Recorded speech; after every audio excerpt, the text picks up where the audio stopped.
Hello बच्चों, एक बार फिर मैं आलोक कुमार आप सभी का आलोक फिजिक्स क्लास में स्वागत करता हूं।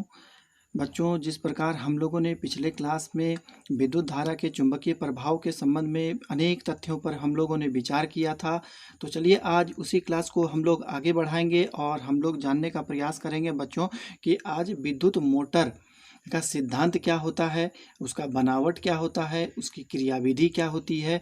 तो इन सभी तथ्यों पर हम लोगों ने विचार आज करनी है। तो चलिए हम लोग कुछ पहले वाले क्लास के बारे में रिवीजन कर लेते हैं। तो बच्चों, मैंने पिछले क्लास में आप लोगों को बताया था, है ना, कि फ्लेमिंग का, है ना, वाम हस्त नियम क्या होता है ना, फ्लेमिंग का वाम हस्त नियम, तो उसका प्रयोग हम लोग कहाँ करते हैं। तो जैसा कि आप लोग जानते हैं बच्चों कि जब किसी चालक तार में यदि विद्युत धारा प्रवाहित किया जाए और उस चालक तार को यदि चुंबकीय क्षेत्र में रख दिया जाए, तो उस चालक तार में चुंबकीय क्षेत्र के कारण एक बल अनुभव करता है ना। तो उसी बल की दिशा को ज्ञात करने के लिए हम लोग फ्लेमिंग के, है ना, वाम हस्त नियम का प्रयोग करते हैं। इस प्रकार हम लोग अंगुली फैलाए थे बच्चों। तो एक बार मैं उसको रिवीजन कर देना चाहता हूँ कि फ्लेमिंग के वाम हस्त नियम के अनुसार कि हम अपने बाएं हाथ के 3 अंगुली, प्रथम अंगूठा, दूसरा प्रथमा और तीसरा मध्यमा को परस्पर लंबवत दिशा में इस प्रकार फैलाते हैं कि अंगूठा जो होता है वो बल की दिशा, प्रथमा जो होता है वो चुंबकीय क्षेत्र की दिशा और मध्यमा जो होता है धारा की दिशा को प्रदर्शित करता है। तो चलिए आज इसी सिद्धांत पर आधारित विद्युत मोटर के बारे में आज हम लोग चर्चा करते हैं बच्चों। तो आज हम लोग जानेंगे बच्चों कि विद्युत मोटर आखिर उसका कैसे वो जो है ना चुंबकीय क्षेत्र में या दो चुंबक के बीच में रखा जाता है और वो घूर्णन गति करने लगता है, उसकी बनावट क्या क्या होती है, उसके विभिन्न पहलुओं पर हम लोग आज विचार करेंगे बच्चों। तो चलिए मेरे साथ क्लास में बने रहिए और अपने साथ कॉपी कलम लेकर के बैठे ताकि जो मैं लिखूंगा, है कि नहीं, उसे आप आसानी से नोट कर लेंगे। तो चलिए हम लोग क्लास को आगे बढ़ाते हैं। तो चलिए स्टार्ट करते हैं। विद्युत मोटर, विद्युत मोटर क्या होता है। तो सबसे पहले मैं इसका परिभाषा लिख देता हूं बच्चों विद्युत मोटर का। तो देखिए, विद्युत मोटर एक ऐसी विद्युतीय युक्ति होती है ना, विद्युत मोटर एक ऐसी विद्युतीय युक्ति होती है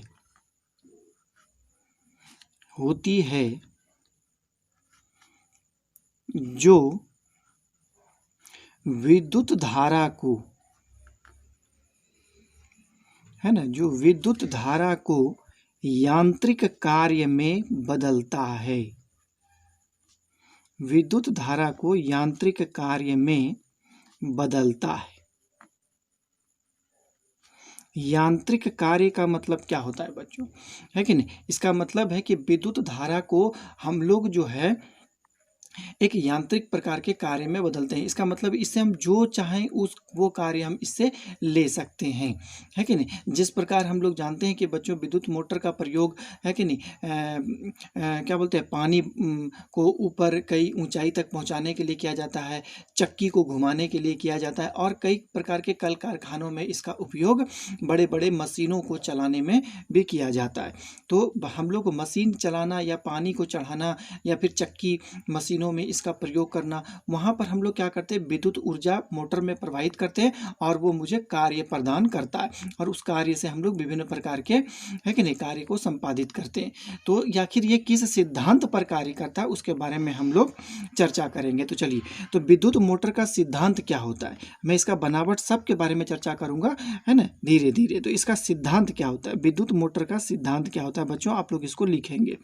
तो विद्युत मोटर का सिद्धांत क्या होता है, देखिए, जब, है कि नहीं, जब किसी धारावाही चालक तार को, है ना, जब किसी धारावाही चालक तार को समरूप चुंबकीय क्षेत्र में, है ना, समरूप चुंबकीय क्षेत्र में रखा जाता है है ना, समरूप चुंबकीय क्षेत्र में रखा जाता है तो तार एक बल का अनुभव करता है, एक बल का अनुभव करता है, एक बल का अनुभव करता है जिसकी दिशा फ्लेमिंग के, है कि नहीं, जिसकी दिशा फ्लेमिंग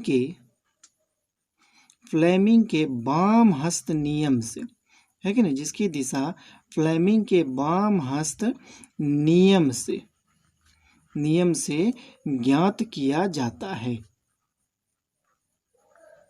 तो ये चीज़ हम लोग जानते हैं, पहले से ही पढ़ के आ रहे हैं बच्चों, कि यदि किसी चालक तार में, है ना, विद्युत धारा प्रवाहित किया जाए और उस चालक तार को समरूप चुंबकीय क्षेत्र में रख दिया जाए, है कि नहीं, तो वो चालक तार एक बल का अनुभव करेगा।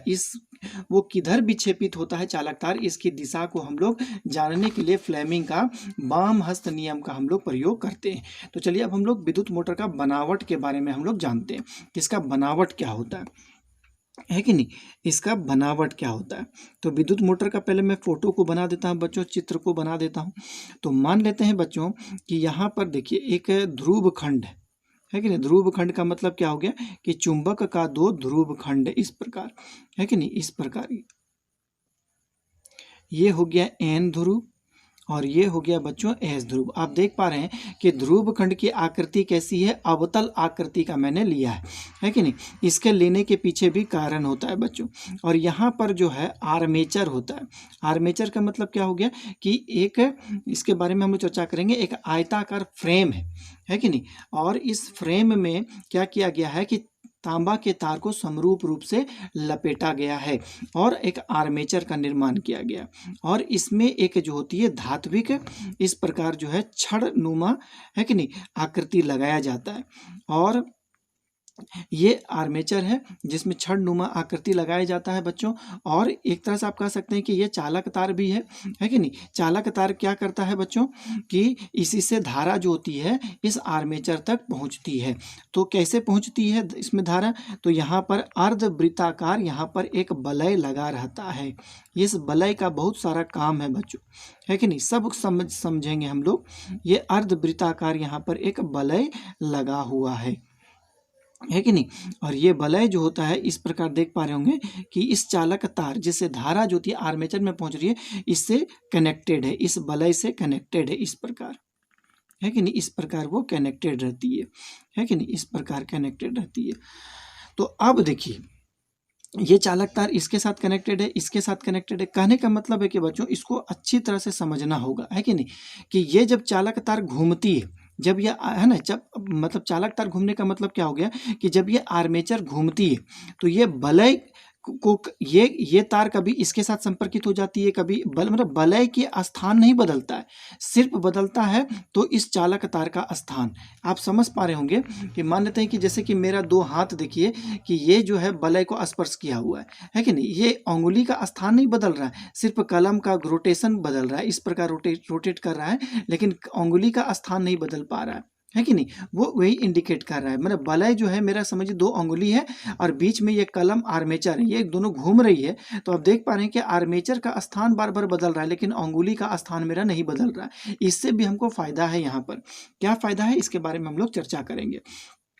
और यहाँ पर जो होता है एक कार्बन ब्रश होता है बच्चों, यहाँ पर एक कार्बन ब्रश होता है इस प्रकार, यहाँ पर एक कार्बन ब्रश है कि नहीं, ये कार्बन ब्रश है, यहाँ पर एक कार्बन ब्रश है कि नहीं। और इस कार्बन ब्रश में तांबा का तार का छोटा छोटा रोम आकार का, है कि नहीं, मतलब आप कह सकते हैं कि फाइबर, एक तंतु के आकृति का तार है ना, इस वलय को मात्र स्पर्श करता है तंतु का। आप देख पा रहे हैं कि एक रोम मतलब बाल के जैसा तार होता है, तार की गुच्छे होते हैं जो कि इस वलय को मात्र स्पर्श करता है।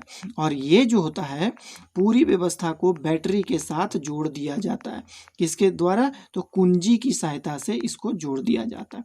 अब हम लोग इसका बारी बारी हम लोग क्या करेंगे, चर्चा करेंगे। ये मेरा आर्मेचर है बच्चों, इसमें तांबा का तार का अनेक फेरे दिए गए हैं, ये आर्मेचर है इस प्रकार। अब देखिए यहाँ पर सबसे पहला इसमें यदि हम लोग बात करते हैं बच्चों, तो इसमें सबसे पहला हम लोग बात करेंगे ध्रुव खंड का। ध्रुव खंड चुंबक का ध्रुव खंड जो N और S के रूप में यहाँ पर प्रयोग किया गया है कि नहीं, N और S। तो यहाँ पर देखिए दो शक्तिशाली है कि नहीं, दो शक्तिशाली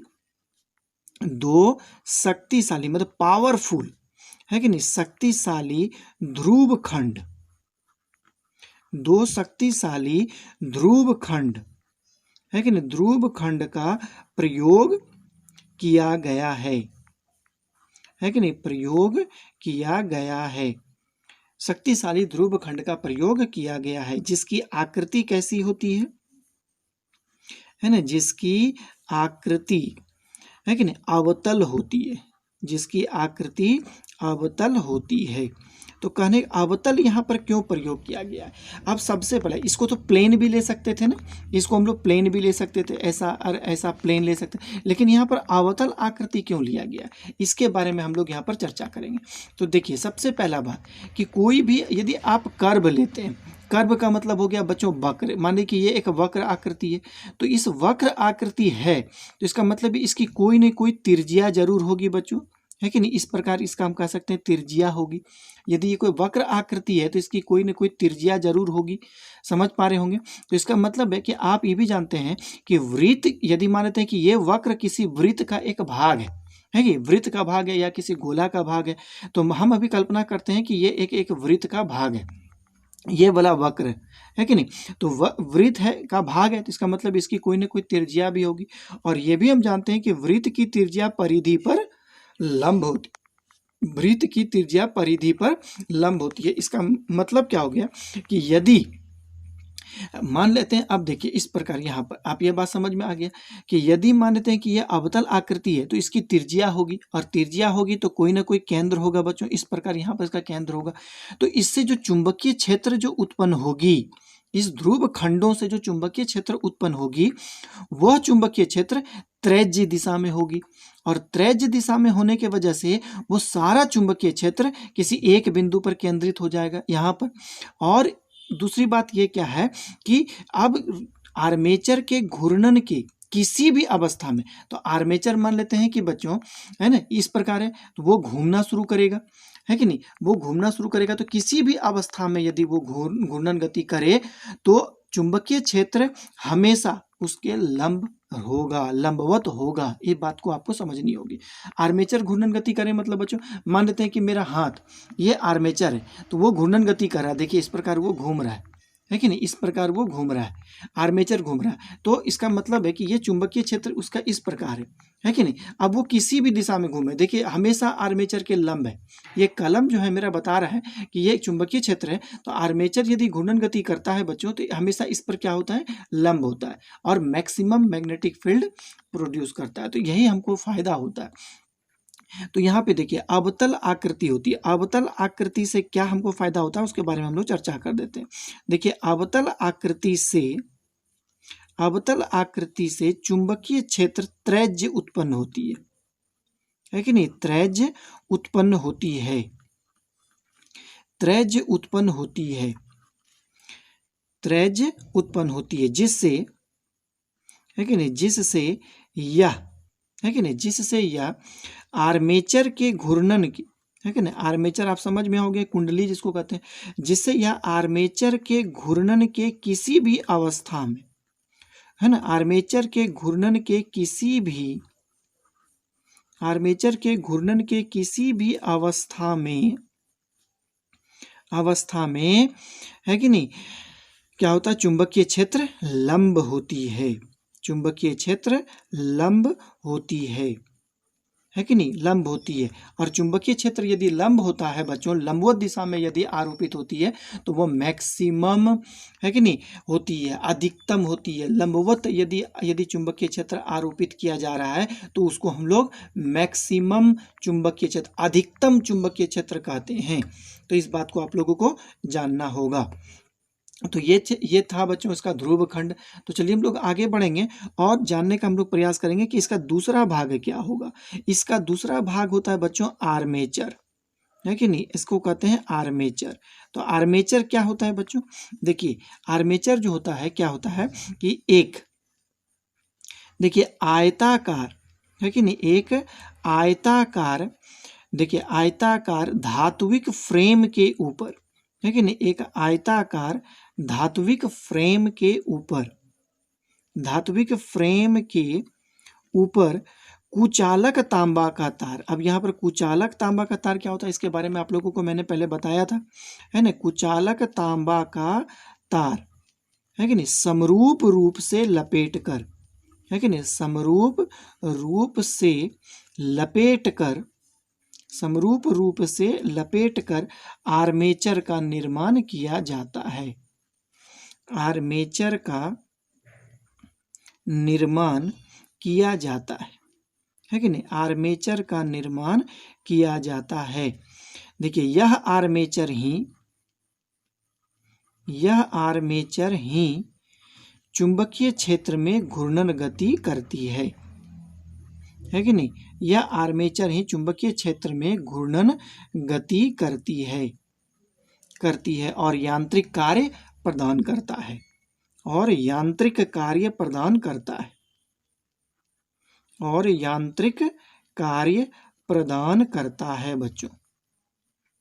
तो इसको आप लोगों को जानना होगा। यही आर्मेचर जो है आप देख पा रहे हैं कि चुंबकीय क्षेत्र में घूर्णन गति करती है और विद्युत ऊर्जा को यांत्रिक कार्य में बदलती है कि नहीं। और तीसरा नंबर में जो स्टेप है बच्चों, आप लोग फोटो को जरूर अपनी कॉपी में बना लीजिएगा।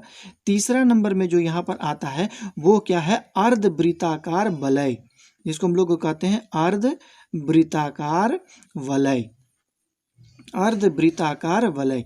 देखिए आर्मेचर के, है कि नहीं, देखिए आर्मेचर के दो, है कि नहीं, आर्मेचर के दो ध्रुवों के, है कि नहीं, आर्मेचर के दो ध्रुवों के बीच, दो ध्रुवों के बीच, है कि नहीं, या दो ध्रुवों से भी कह सकते हैं, दो ध्रुवों के बीच दो अर्धवृत्ताकार, दो अर्धवृत्ताकार धात्विक वलय लगे होते हैं। अर्धवृत्ताकार, है ना, दो अर्धवृत्ताकार धात्विक वलय लगे होते हैं, धात्विक वलय लगे होते हैं, धात्विक वलय लगे होते हैं, है कि नहीं, जिससे, देखिए जिससे विद्युत धारा, जिससे विद्युत धारा आर्मेचर को भेजा जाता है कि नहीं, विद्युत धारा आर्मेचर को भेजा जाता है, भेजा जाता है कि नहीं। तो ये बात याद रखिएगा। देखिए आर्मेचर के, इस बात को समझना है। देखिए आर्मेचर के घूर्णन की स्थिति में, आर्मेचर के घूर्णन की स्थिति में है कि नहीं, आर्मेचर के घूर्णन की स्थिति में इसके दो ध्रुव, है कि नहीं, इसके दो ध्रुव, ध्रुव मतलब कहने का मतलब बच्चों के इसका टर्मिनल, एक टर्मिनल ये है कि नहीं, जिससे धारा देखिए अंदर की ओर जा रहा है, इस प्रकार, है कि नहीं, इस प्रकार धारा अंदर की ओर जा रहा है कि नहीं। यहाँ पर फोटो में आप देख पा रहे होंगे कि इसमें धारा अंदर की ओर जा रहा है, इससे बाहर निकलता है। तो इस ये ध्रुव जो है, ये ध्रुव आप देख पा रहे हैं, ये वाला, इसका दो ध्रुव बारी बारी, है कि नहीं, बारी बारी, है ना, इससे संपर्कित है, आधा चक्कर होने के बाद पुनः इससे संपर्कित हो जाएगा, है कि नहीं। इस बात को आपको समझना होगा। जैसे कलम का ढक्कन मान लेते हैं बच्चों, देखिए ये क्या हो गया कि इसका ध्रुव हो गया। तो जब ये आर्मेचर जब घूर्णन गति करेगा तो मेरा देखिए यहाँ पर वलय का स्थान, देखिए मेरा समझिए कि वलय जो है मेरा अंगुली, ये दोनों वलय मेरा अंगुली है। अब ये एक ध्रुव है आर्मेचर का, एक ध्रुव ये कलम का, एक ढक्कन का एक सिरा है, एक का दूसरा कलम ढक्कन का ये सिरा है, और अंगुली मेरा जो है वो क्या है, वलय है। अब ये देखिए इसे घूर्णन गति किया, घूर्णन किया, अब ये सिरा देखिए इसके साथ संपर्कित हो गया, और ये सिरा देखिए अब इसके साथ संपर्कित हो गया। इसी प्रकार जब फिर घूर्णन गति करेगा तो ये सिरा इसके साथ संपर्कित होगा और ये सिरा इसके साथ संपर्कित होगा। तो इसका मतलब है कि बारी बारी जो है वो क्या करता है, वलय के साथ संपर्क में आता है। मतलब घूर्णन गति करेगा तो एक बार ये इसके संपर्क में आ गया, फिर आधा घूर्णन गति करेगा तो ये इसके संपर्क में। आप समझ पा रहे होंगे कि घूर्णन गति कर रहा है तो वो उसके साथ, ये इसके साथ संपर्क में, अंदर से ये इसके साथ संपर्क हो गया, मतलब ये घूर्णन गति करेगा तो बारी बारी से वलय के साथ संपर्क में होता है।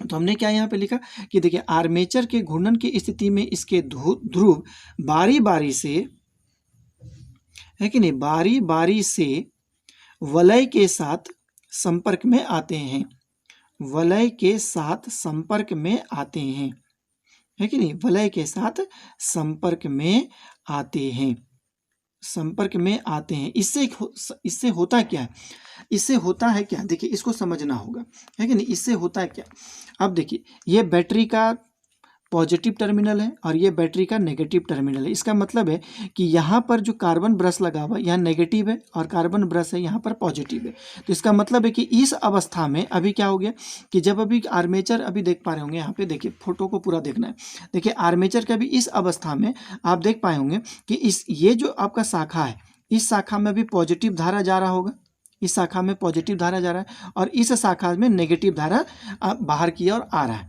अब देखिए आधा घूर्णन होने के बाद, आधा घूर्णन होने के बाद जब आर्मेचर जब घूर्णन गति करेगा, है कि नहीं, आर्मेचर जब घूर्णन गति करेगा तो उसका ये ब्रांच इस साइड आ जाएगा, इस प्रकार आ जाएगा, इस प्रकार आर्मेचर, मान लीजिए कि मेरा कलम आर्मेचर है और वो घूर्णन गति किया, अभी इस साइड पॉजिटिव धारा प्रवाहित हो रहा है और इस साइड नेगेटिव धारा प्रवाहित हो रहा है। अब वो इस साइड घूर्णन गति किया, इस साइड, तो देख पा रहे होंगे कि अब इस साइड पॉजिटिव धारा प्रवाहित होने लगा, इस साइड नेगेटिव धारा। तो इसका मतलब है कि भुजा इसका बार बार बदल रहा है। पुनः देखिए इस साइड पॉजिटिव है, इस साइड नेगेटिव है कि नहीं, नेगेटिव है, इस साइड नेगेटिव धारा प्रवाहित हो रहा है। आप देखिए आ गया, इधर घूर्णन गति किया, अभी साइड पॉजिटिव धारा प्रवाहित होने लगा। तो इससे फायदा होता है क्या कि एक ही आर्मेचर की एक भुजा पर हमेशा धारा की दिशा समान नहीं होती, हमेशा बदलते रहती है। इसका मतलब है कि ये अभी पॉजिटिव धारा प्रवाहित हो रहा है, आप देख पा रहे होंगे कि साइड पॉजिटिव, अभी देखिए, और इस साइड नेगेटिव, तो नेगेटिव वाला अब इधर घूम के आ गया तो इसमें पॉजिटिव धारा प्रवाहित होने लगा। तो इससे हमको ऐसा क्यों होता है, क्योंकि वलय मेरा यहाँ पर फिक्स है और वो घूर्णन के किसी अवस्था में इस साइड हमेशा पॉजिटिव धारा भेजते रहेगा और इस साइड हमेशा नेगेटिव धारा भेजते रहेगा। इससे हमको फायदा होता है। इससे फायदा क्या होता है कि हमको फ्लेमिंग का वाम हस्त नियम लगाएंगे तो इसमें जो लगने वाली बल की दिशा सदैव स्थिर होती है। वो अभी समझ में आएगा जब इसका क्रियाविधि को समझाएंगे। बस आप लोगों को इतना समझना है कि वलय से क्या होता है हमको कि बारी बारी जो इस आर्मेचर का जो ध्रुव है इसके संपर्क में आता है और उसके एक ही डायरेक्शन पर धारा को हमेशा भेजता रहता है। तो हम लोग यही चीज़ कहते हैं, हम लोग ने क्या कहा यहाँ बच्चों कि बारी बारी से वलय इसके संपर्क में आता है, जिससे है कि नहीं, जिससे आर्मेचर के, है कि नहीं, जिससे आर्मेचर के है ना भुजाओं में, आर्मेचर के भुजाओं में धारा की दिशा बदलते रहती है कि नहीं, आर्मेचर की भुजाओं में धारा की दिशा बदलते रहती है। आर्मेचर के भुजाओं में धारा की दिशा बदलते रहती है। तो चलिए ये चीज़ आप लोग समझ में आ गया होगा बच्चों। और चौथा नंबर में यहाँ पे हम लोग लिखेंगे कार्बन ब्रश, है कि नहीं, कार्बन ब्रश, ब्रूस जिसको हम लोग कहते हैं। ये चीज़ क्या होता है, देखिए कार्बन ब्रश, है कि नहीं, कार्बन ब्रश के साथ, कार्बन ब्रश के साथ लगे रेसानुमा, है कि नहीं, रेसानुमा चालक तार, रेसानुमा चालक तार, देखिए वलय को, है कि नहीं, वलय को मात्र स्पर्श किए रहते हैं, वलय को मात्र स्पर्श किए रहते हैं, है ना, वलय को मात्र स्पर्श किए रहते हैं। और यह ब्रश, और यह कार्बन ब्रश, और यह कार्बन ब्रश बाहर या बाहरी धारा स्रोत बैटरी से, बाहरी धारा स्रोत बैटरी से प्रत्यक्ष रूप से जुड़ा रहता है ना, बाहरी धारा स्रोत बैटरी से जुड़ा रहता है, बैटरी से जुड़ा रहता है बच्चों। तो ये चीज़ इसका बनावट था, है कि नहीं। तो बनावट को आप लोग अच्छी तरह से समझ में आ गया होगा कि बनावट कितने तरह के हो गए, इसमें क्या क्या चीज़ उपयोग होता है। सबसे पहले एक ध्रुवखंड होता है बच्चों, उसके बाद आर्मेचर होता है, उसके बाद अर्धवृत्ताकार वलय होता है, उसके बाद कार्बन ब्रश होता है। तो चारों का फंक्शन आप लोगों को समझ में आ गया। जो इम्पोर्टेंट बातें हैं बच्चों वो है क्रियाविधि। हम लोगों को क्रियाविधि को ही समझना है कि नहीं। यदि आप क्रियाविधि समझ में आ गया तो मोटर कुछ भी नहीं है समझने में। है कि नहीं। अब चलिए हम लोग अब क्रिया विधि को हम लोग समझने का प्रयास करते हैं और थोड़ा सा गंभीर होकर के मेरे साथ बैठे रहिए बच्चों। इसका क्रिया विधि को जानना नितांत अब यदि आप फ्लेमिंग के वाम हस्त नियम को अच्छी तरह से जानते हैं बच्चों, तब हम आपको गारंटी बोलते हैं बच्चों कि ये चीज़ आप लोगों को समझने में कहीं दिक्कत नहीं होगा, बशर्ते फ्लेमिंग के वाम हस्त नियम को आप लोगों को समझना होगा। तो इसका हम लोग को क्रिया विधि हम लोगों को जानना है, वर्किंग फंक्शन इसका। तो इसका क्या होता है, कैसे इसका वर्किंग फंक्शन होगा, चलिए हम लोग देखने का प्रयास करते हैं। मैं एक बार पुनः मोटर को बनाता हूं यहाँ पर, है कि नहीं। मोटर को हम लोग यहाँ पर बनाएंगे बच्चों।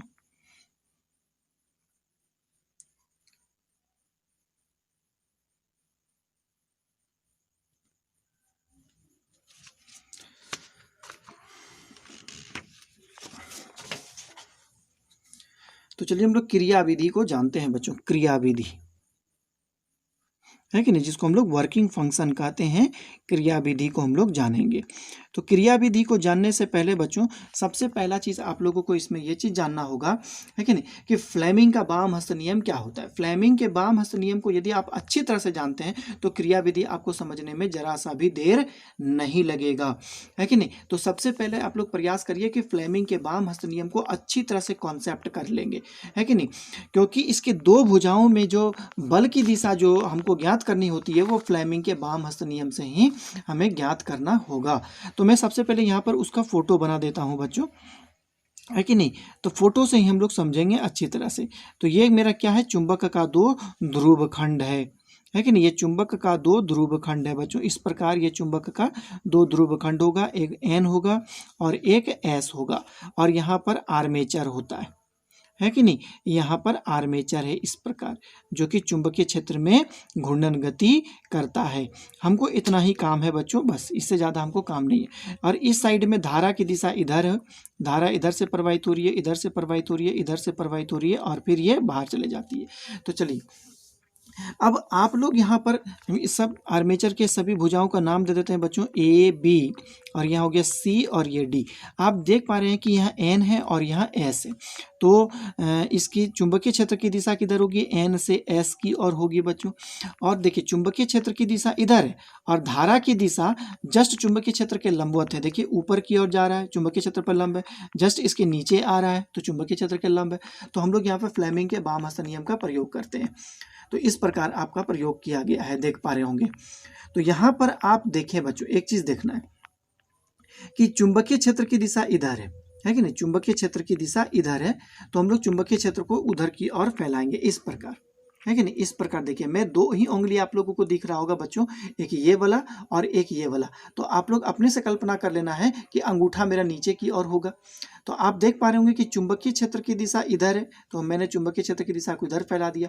इसमें धारा इधर की ओर प्रवाहित हो रहा है, तो ये अंगुली मेरा देखिए धारा की दिशा को प्रदर्शित कर रहा है। तो बल की दिशा किधर होगा, नीचे की ओर होगा। इसका मतलब है कि इस भुजा में बल की दिशा कागज के तल के लंबवत अंदर की ओर लग रहा है। तो अंदर को मैं इस प्रकार दिखा देता हूँ, ये अंदर की ओर, इसमें एफ बल लग रहा है। अब इस भुजा में बल की दिशा किधर होगा बच्चों, तो चुंबकीय क्षेत्र को इधर के फैलाएंगे, है कि नहीं। ये इधर की ओर फैला, देख पा रहे होंगे इस प्रकार, है कि नहीं।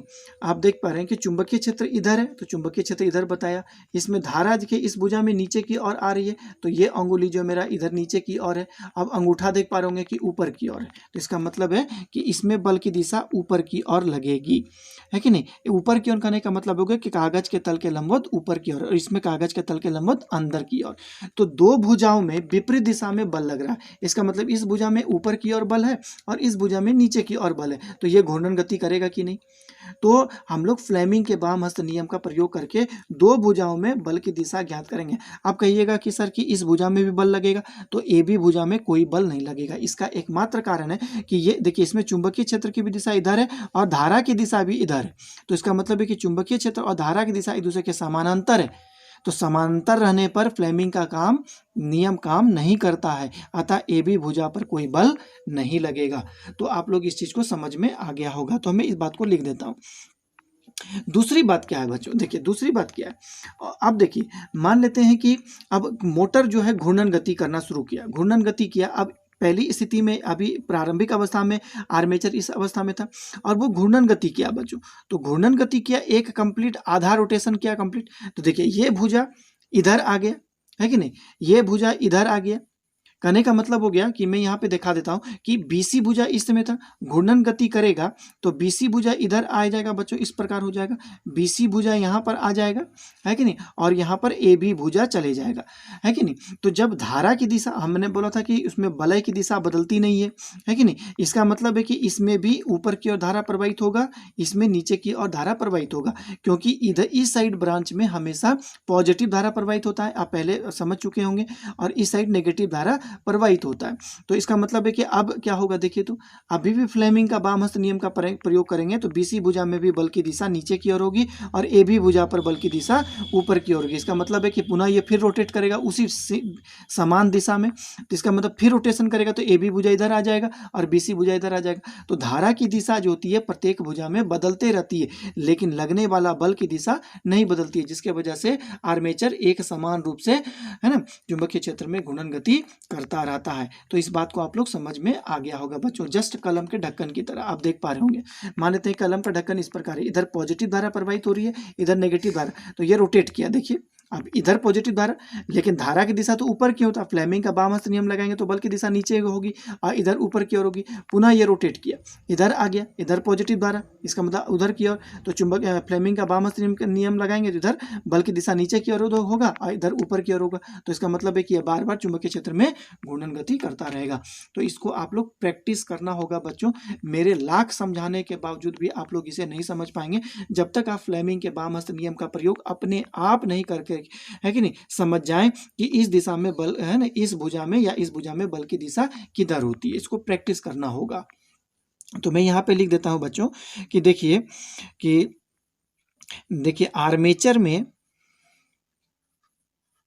देखिए आर्मेचर में धारा, है कि नहीं, आर्मेचर में धारा घड़ी के सुई के विपरीत दिशा में प्रवाहित हो रही है कि नहीं, घड़ी के सुई की, है कि नहीं, घड़ी के सुई के विपरीत दिशा में प्रवाहित हो रही है, घड़ी के सुई के विपरीत दिशा में प्रवाहित हो रही है,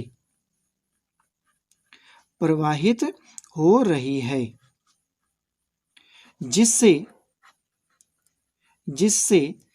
AB भुजा, है कि नहीं, आप फोटो को बना लेंगे बच्चों, जिससे AD तथा BC भुजा, जिससे AD तथा BC भुजा में धारा की दिशा एक दूसरे के विपरीत है कि नहीं, जिससे AD तथा BC भुजा में धारा की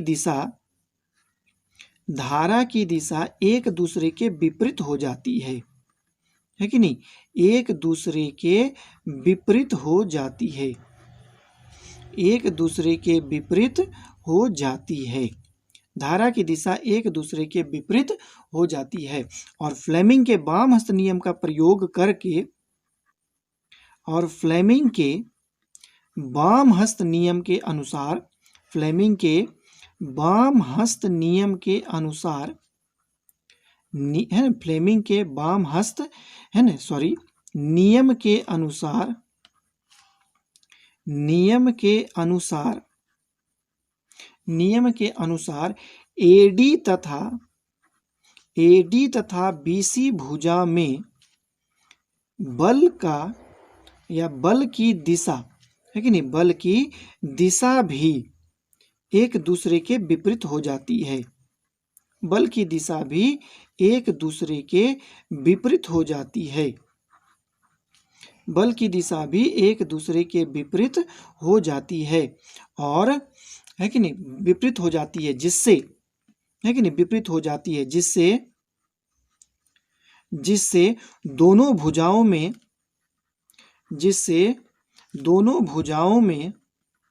दोनों भुजाओं में एक बल युग्म, मतलब बल का जोड़ा, एक बल युग्म कार्य करता है, एक बल युग्म कार्य करता है और आर्मेचर घूर्णन गति करने लगती है ना, और आर्मेचर घूर्णन गति करने लगती है, और आर्मेचर घूर्णन गति करने लगती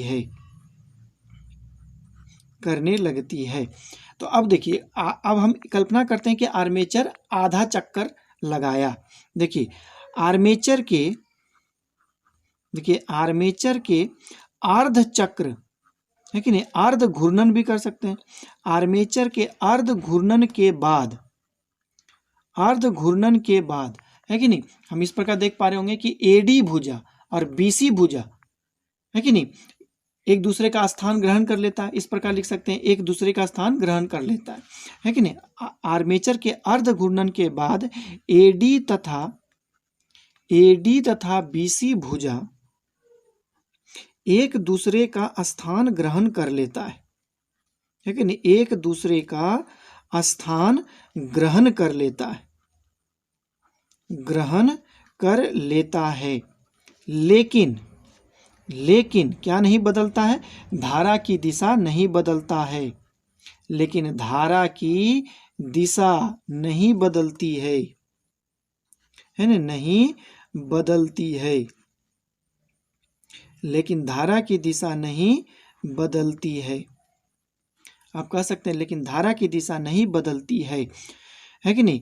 जिस कारण बल की दिशा नहीं बदलती है, जिस कारण बल की दिशा नहीं बदलती है, जिस कारण बल की दिशा नहीं बदलती है ना, जिस कारण बल की दिशा नहीं बदलती है। और आर्मेचर एक ही दिशा में सतत रूप से घूर्णन गति करता रहता है। और आर्मेचर सतत रूप से, है कि नहीं, और आर्मेचर सतत रूप से एक ही दिशा में घूर्णन गति करता रहता है, घूर्णन गति करता रहता है। तो ये था आपका बच्चों विद्युत मोटर।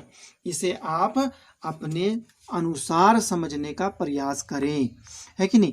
जब तक आप फ्लेमिंग के वाम हस्त नियम का प्रयोग करना नहीं सीख जाते हैं, तब तक आपको विद्युत मोटर नहीं समझ में आएगा। यदि आप फ्लेमिंग का वाम हस्त नियम का प्रयोग करना सीख गए, तो आपको अच्छी तरह से समझ में आ जाएगा बच्चों कि एडी तथा बीसी भुजा में बल कैसे नीचे और कैसे ऊपर लगता है, और इस बल के वजह से कैसे आर्मेचर घूर्णन गति करना शुरू कर देता है कि नहीं। बस हमको यही चीज बात जानना था बच्चों। और दूसरी बात है बलय का थोड़ा फंक्शन को जानना होगा कि बलय मेरा फिक्स होता है, बलय मेरा फिक्स होता है इस प्रकार, है कि नहीं। सिर्फ इसके बीच में कौन घूर्णन गति करता है, इस प्रकार फिक्स रहता है कि नहीं। दोनों साइड बलय जो होता है, तार को स्पर्श किया, घूर्णन गति कौन करता है बच्चों, सिर्फ आर्मेचर। देख पा रहे होंगे, सिर्फ आर्मेचर घूर्णन गति कर रहा है इस प्रकार, है कि नहीं। बलय इसको सटा हुआ, पुनः ये घूर्णन गति किया, पुनः फिर देखिए इसकी आर्मेचर की दिशा बदलते जा रही, लेकिन बलय ये जो पॉजिटिव करंट दे रहा है और ये नेगेटिव करंट दे रहा है, बस वही दे रहा है, सिर्फ उसकी भुजा बदल रही है कि नहीं। इस डायरेक्शन पे पॉजिटिव अभी बह रहा है, अब पुनः ये घूर्णन गति का, अब तो इस डायरेक्शन में पॉजिटिव होने लगा। तो कहने का मतलब है कि धारा की दिशा नहीं बदलती है, जिसके कारण बल की दिशा नहीं बदलती है। तो बल की दिशा नहीं बदलती है, जिसकी वजह से आर्मेचर एक ही दिशा में घूर्णन गति करता रहता है। तो ये था मेरा विद्युत मोटर। तो ये आप लोगों का पहला इसका जो अध्याय था बच्चों, वो इसका समाप्त हो गया। तो चलिए हम लोग इसको आगे और बढ़ाते हैं और भी जानने का प्रयास करते हैं बच्चों, है ना, कि विद्युत चुंबकीय प्रेरण। अब हम लोगों को यहाँ पर शुरू करना है कि विद्युत चुंबकीय प्रेरण किसे कहते हैं। तो देखिए विद्युत चुंबकीय प्रेरण क्या कहता है, ये बहुत ही इंटरेस्टिंग चीज है बच्चों, है कि नहीं। विद्युत चुंबकीय प्रेरण के बारे में आज हम लोग चर्चा करेंगे। इसको इंग्लिश में बच्चों हम लोग क्या कहते हैं, इलेक्ट्रोमैग्नेटिक इंडक्शन कहते हैं। इसको हम लोग क्या कहते हैं बच्चों, इलेक्ट्रोमैग्नेटिक, है कि नहीं, इलेक्ट्रोमैग्नेटिक इंडक्शन कहते हैं। इलेक्ट्रोमैग्नेटिक इंडक्शन, विद्युत चुंबकीय प्रेरण कहते हैं इसको। आखिर विद्युत चुंबकीय प्रेरण होता क्या है, सबसे पहले हम लोग इसको समझेंगे, है कि नहीं। उसके बाद इसका डेफिनेशन हम लोग लिखेंगे बच्चों, विस्तार से देखिएगा बच्चों। मान लेते हैं कि बच्चों की ये मेरा एक कॉइल है कि नहीं, ये क्या है, एक कॉइल है। इस प्रकार मैं एक कॉइल बनाता हूं, ये मेरा एक कॉइल है बच्चों, है ना, ये इस प्रकार मेरा कॉइल है। ये देख पा रहे होंगे कि तांबा का तार इसमें समरूप रूप से लपेट करके मैंने एक कॉइल बनाया, और इस कॉइल में मैंने एक गैल्वेनोमीटर लगा दिया है यहाँ पर। गैल्वेनोमीटर कौन सा मीटर होता है बच्चों? तो गैल्वेनोमीटर एक ऐसा विद्युतीय यंत्र होता है जिसकी सहायता से किसी विद्युतीय परिपथ में धारा की उपस्थिति का मापन किया जाता है कि उस परिपथ में धारा बह रहा है या नहीं बह रहा है। इसकी उपस्थिति को मापन करता है कौन? गैल्वेनोमीटर। गैल्वेनोमीटर क्या काम करता है बच्चों? कि किसी भी विद्युतीय परिपथ में धारा की उपस्थिति का मापन करता है कि इस विद्युत परिपथ में धारा है या नहीं है। वो गैल्वेनोमीटर यदि रहेगा तो उसका कांटा विक्षेपित हो जाएगा और पता चल जाएगा कि वहाँ पे धारा प्रवाहित हो रहा है। इसीलिए हम लोगों ने एक कुंडली के साथ गैल्वेनोमीटर को जोड़ दिया। और यहाँ पर मैंने एक चुंबक ले लिया। यहाँ क्षण चुंबक है, आपके पास होगा बच्चों चुंबक। चुंबक का 2 ध्रुव है, इसको N ध्रुव कहते हैं और इसको हम लोग N ध्रुव S ध्रुव कहते हैं। तो ये 2 ध्रुव है। अब ये चुंबक को क्या करना है बच्चों? चुंबक को गति कराना है। मान लेते हैं कि एक कला में मेरा चुंबक है और यहाँ पर कुंडली रखा गया। इसको हम लोगों को कुंडली के निकट इस प्रकार हिलाना है। किसको हिलाना है? चुंबक को हिलाना है, तेजी से हिलाना है कि नहीं? जब आप चुंबक को हिलाएंगे तो यह गैल्वेनोमीटर का कांटा विक्षेपित होगा। अब विक्षेपित हुआ तो इसका मतलब क्या हुआ बच्चों? इसका मतलब हुआ कि इस कुंडली में धारा प्रवाहित हुई। क्यों? क्योंकि चुंबक के गति करने से इस कुंडली में धारा प्रेरित होता है, धारा बहता है, धारा उत्पन्न होता है कि नहीं? तो ये तो अजब तरह का बात है बच्चों कि एक चुंबक को जब हम हिला रहे हैं, कुंडली के इर्द गिर्द जब हम गति कर रहे हैं, तो इस कुंडली में धारा कैसे प्रवाहित हो रही है? तो सुनिए बच्चों, ये धारा प्रवाहित होती है। इसी घटना का नाम है विद्युत चुंबकीय प्रेरण, है कि नहीं? इसका परिभाषा हम लोग इस प्रकार लिखते हैं कि जब किसी कुंडली के इर्द गिर्द किसी चुंबक को कुंडली के सापेक्षिक या कुंडली के सापेक्ष गति प्रदान किया जाता है। कुंडली के सापेक्ष, है कि नहीं? मतलब दोनों के बीच में सापेक्षिक गति है। जब प्रदान किया जाता है तो कुंडली में विद्युत धारा का प्रवाह होता है। इसी को हम लोग कहते हैं विद्युत धारा प्रेरित होती है। इस घटना को हम लोग विद्युत चुंबकीय प्रेरण कहते हैं। तो अच्छी तरह समझ में आ गया बच्चों कि एक कुंडली आप लीजिए। कुंडली कैसे बनता है कि नर्म लोहे के टुकड़े के ऊपर कुचालक तांबा के तार को आप लपेट करके उसके दोनों सिरा को गैल्वेनोमीटर के साथ जोड़ देंगे और बगल में एक चुंबक को रखेंगे और चुंबक को तेजी से हिलाएंगे, है कि नहीं? जब तेजी से हम हिलाते हैं तो हमको क्या महसूस होता है कि इस कुंडली में धारा प्रवाहित हुई। इसकी जानकारी मुझे कैसे मिलती है? तो गैल्वेनोमीटर लगा हुआ है, उसकी कांटा, उसका सुई विक्षेपित होता है, तो इसलिए हमको, है कि नहीं, इससे धारा प्रेरित होती हुई मालूम पड़ती है। इसी घटना को हम लोग विद्युत चुंबकीय प्रेरण कहते हैं। तो चलिए हम लोग आज इतना ही जानिए, है कि नहीं? अब हम लोग क्लास में आगे बढ़ेंगे तो हम लोग और भी चीज़ इसमें जानने का बहुत कुछ मिलेगा बच्चों। विद्युत चुंबकीय प्रेरण जो है सबसे इंटरेस्टिंग लेसन है। तो मैं सबसे पहले इसका परिभाषा लिख देता हूँ बच्चों, उसके बाद देखेंगे। तो देखिए जब किसी कुंडली के निकट, है कि नहीं, जब किसी कुंडली के निकट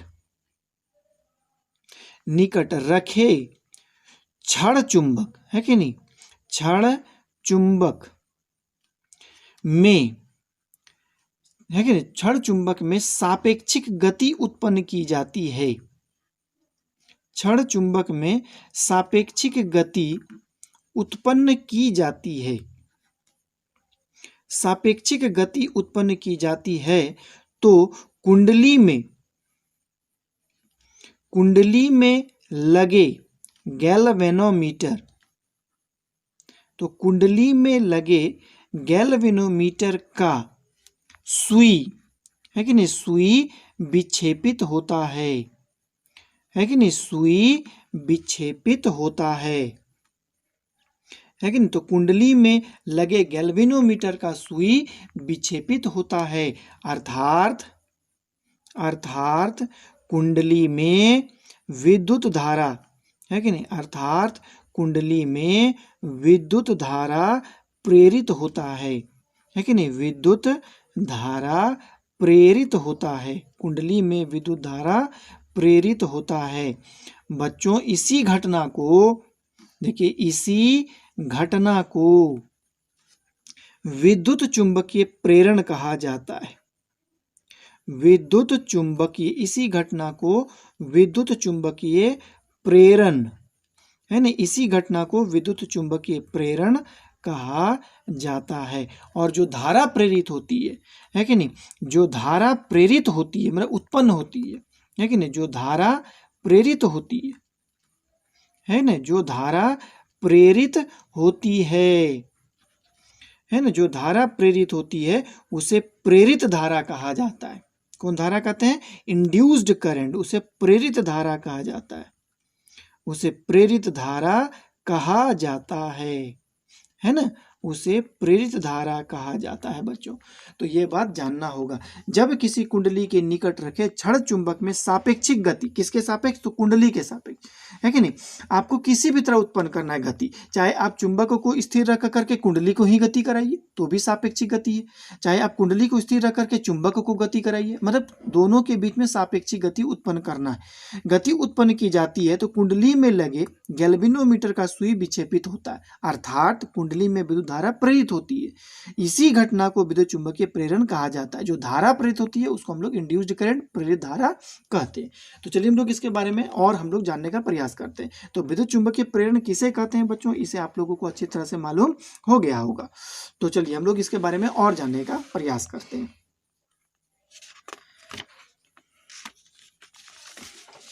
तो इसको हम लोग बच्चों इस प्रकार भी समझ सकते हैं। देखिए, विद्युत चुंबकीय प्रेरण की घटना को हम लोग इस प्रकार भी समझ सकते हैं। मान लेते हैं कि ये मेरा एक कुंडली है बच्चों, इस प्रकार एक कुंडली हम लोग बनाया, शॉर्ट फॉर्म में हम लोग कुंडली बना देते हैं बच्चों।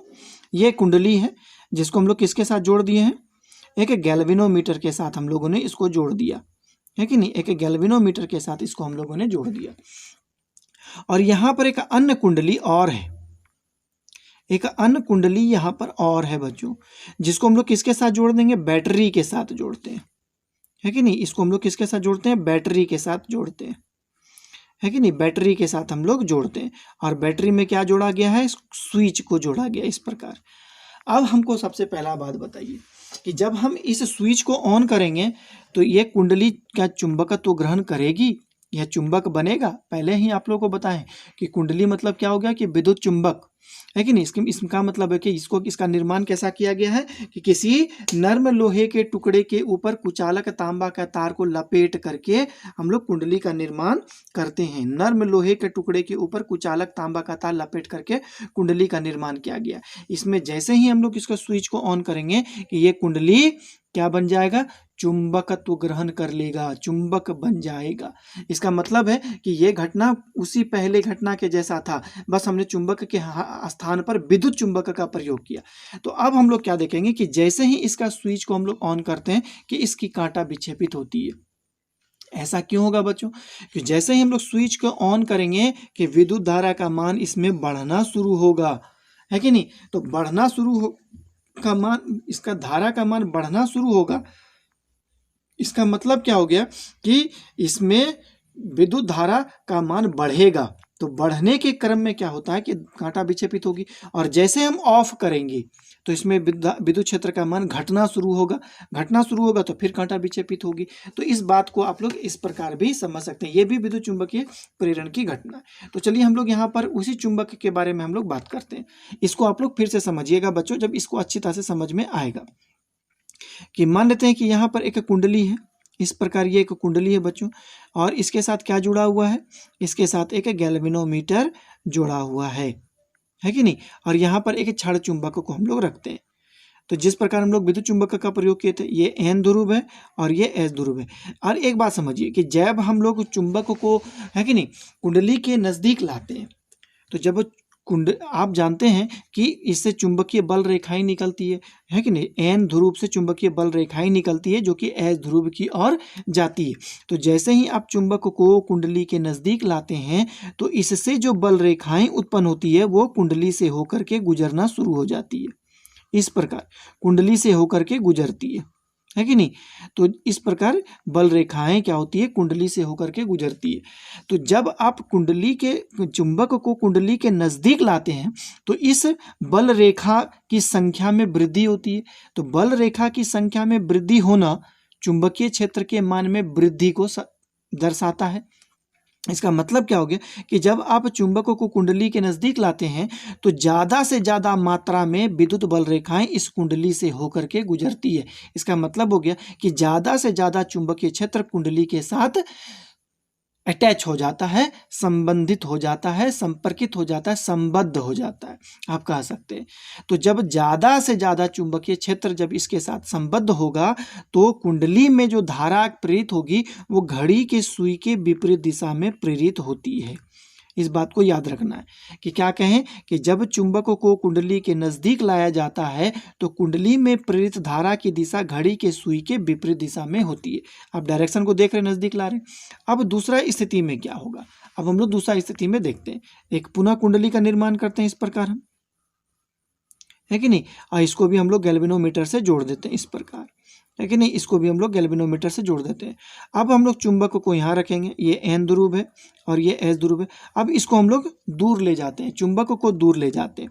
तो जब दूर ले जाएंगे तो पहले जो इसके साथ संबद्ध था चुंबकीय क्षेत्र बच्चों, अब ये चुंबकीय क्षेत्र का मान में क्या होगा, कमी होगा जब इसको हम लोग दूर ले जाते हैं।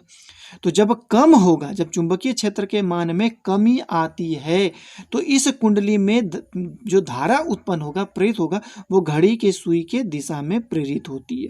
इस बात को आप लोगों को जानना होगा। इसका मतलब हो गया कि इसका मतलब क्या हुआ बच्चों कि जब आप चुंबक को कुंडली के नज़दीक लाते हैं, है कि नहीं, फोटो में आप देख पा रहे हैं कि जब चुंबक को आप कुंडली के नज़दीक लाते हैं तो कुंडली में धारा जो प्रेरित होती है वो घड़ी की सुई की विपरीत दिशा में होती है, और जब आप चुंबक को कुंडली से दूर ले जाते हैं तो घड़ी की सुई की दिशा में होती है। इसका मतलब है कि आप नज़दीक लाएंगे तो घड़ी के सुई के विपरीत दिशा में धारा प्रेरित होगी, जब आप दूर ले जाएंगे तो घड़ी के सुई की दिशा में धारा प्रेरित होगी। इसका मतलब है कि धारा की दिशा बदलते रहेगी। बार बार आप जब चुंबकों को हिलाएंगे तो कुंडली में कभी सीधी धारा, कभी उल्टी धारा, कभी सीधी धारा, कभी उल्टी धारा हमेशा प्रवाहित होता रहेगा, है कि नहीं। इस प्रकार की घटना को ही हम लोग क्या कहते हैं बच्चों, विद्युत चुंबकीय प्रेरण कहते हैं। तो ये बहुत ही लाजवाब चीज़ है कि नहीं। इसका प्रयोग आप लोग अपने घर में जरूर करेंगे। दूसरी बात क्या होता है बच्चों, आप ऊपर वाला बात को समझने का प्रयास करिए। यहाँ पर जब इसका स्विच को ऑन किया जाता है बच्चों तो इसमें धारा का मान बढ़ना शुरू होता है। मान लेते हैं कि ये बैटरी मेरा 10 एम्पियर की धारा देता है, 10 एम्पियर की धारा देता है। तो जैसे ही हम स्विच को ऑन करेंगे तो इसका मतलब ये नहीं कि जैसे ही स्विच को ऑन करेंगे तो तुरंत इसमें 10 एम्पियर की धारा प्रवाहित होने लगेगी, ऐसा कोई बात नहीं होता। जैसे ऑन करेंगे धारा का मान बढ़ना शुरू होता है। पहले 1 एम्पियर होगा, 2 एम्पियर, 3 एम्पियर, 4 एम्पियर, 5 एम्पियर, इस तरह करते करते करते 10 एम्पियर होगा। तो जब सोचिए जब इसमें 1 एम्पियर की धारा प्रवाहित होगी तो फिर भी तो चुंबक उत्पन्न होगा ना, तो चुंबक होगा उत्पन्न लेकिन कम शक्तिशाली होगा। 2 होगा, धारा का मान बढ़ रहा है तो चुंबकीय क्षेत्र भी मान बढ़ रही है। तो चुंबकीय क्षेत्र का मान बढ़ने से का मतलब क्या होता है कि जो चुंबकीय क्षेत्र इसमें उत्पन्न हो रहा है वो इससे होकर के भी गुजरेगा। तो इसका मतलब चुंबकीय क्षेत्र के मान में वृद्धि हो रही है। जिस प्रकार चुंबकों को नजदीक लाने पर वृद्धि हो रही थी उसी प्रकार इसमें भी वृद्धि हो रही। तो वृद्धि होने के संबंध में धारा की दिशा किधर होगी, घड़ी के सुई की विपरीत दिशा में धारा। और जैसे आप स्विच को ऑफ कर दीजिए तो ऑफ करेंगे तो जिसके साथ चुंबकीय क्षेत्र जुड़ा हुआ था अब वो क्या होगा, घटना शुरू हो जाएगा। तो घटने के क्रम में क्या होता है कि इसमें धारा की दिशा पुनः उलट जाएगी। तो इसका मतलब है कि या तो आप चुंबक को गति कराइए या इसके बगल में आप एक विद्युत चुंबक को रख दीजिए, बात दोनों बराबर है होता है बच्चों। तो यही है आपका क्या, विद्युत चुंबकीय प्रेरण। तो इसी के बारे में हम लोगों को 2 बातें लिखनी है कि नहीं। तो आप लोगों को समझ में आ गया होगा। तो यहाँ पर क्या लिखते हैं देखिए, है कि नहीं, यहाँ पर हम लोग क्या लिखते हैं देखिए, जब चुंबक को कुंडली के नजदीक लाया जाता है कि नहीं, जब चुंबक को कुंडली के, है कि नहीं, जब चुंबक को कुंडली के नजदीक लाया जाता है, नजदीक लाया जाता है तो कुंडली में, है ना, तो कुंडली में धारा, है ना, तो कुंडली में धारा घड़ी के सुई के, है कि नहीं, कुंडली में धारा घड़ी के सुई के, है ना, घड़ी के सुई के विपरीत दिशा में प्रेरित होती है। घड़ी के सुई के विपरीत दिशा में प्रेरित होती है। घड़ी के सुई के विपरीत दिशा में प्रेरित होती है बच्चों, है ना। अब हम लोग क्या करेंगे, अब देखिए जब चुंबक को दूर ले जाते हैं, है कि नहीं, जब चुंबक को हम लोग दूर ले जाते हैं, देखिए जब चुंबक को कुंडली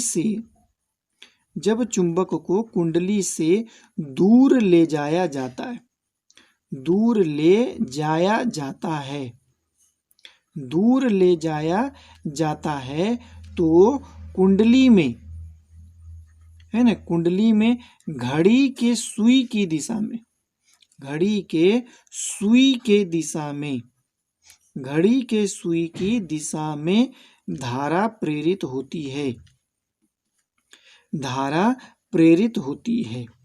इस बात को समझिए, है कि नहीं।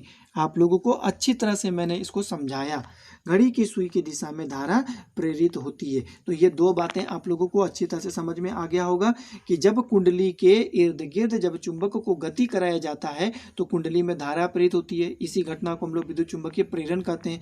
दूसरी बात क्या है, जब चुंबक को कुंडली के नज़दीक ले जाया जाता है तो कुंडली में घड़ी के सुई के विपरीत दिशा में धारा प्रेरित होती है, और जब हम लोग चुंबक को, है ना, कुंडली से दूर ले जाते हैं तो उस स्थिति में कुंडली से धारा प्रेरित होती है, लेकिन उसकी दिशा घड़ी के सुई की दिशा में होती है बच्चों।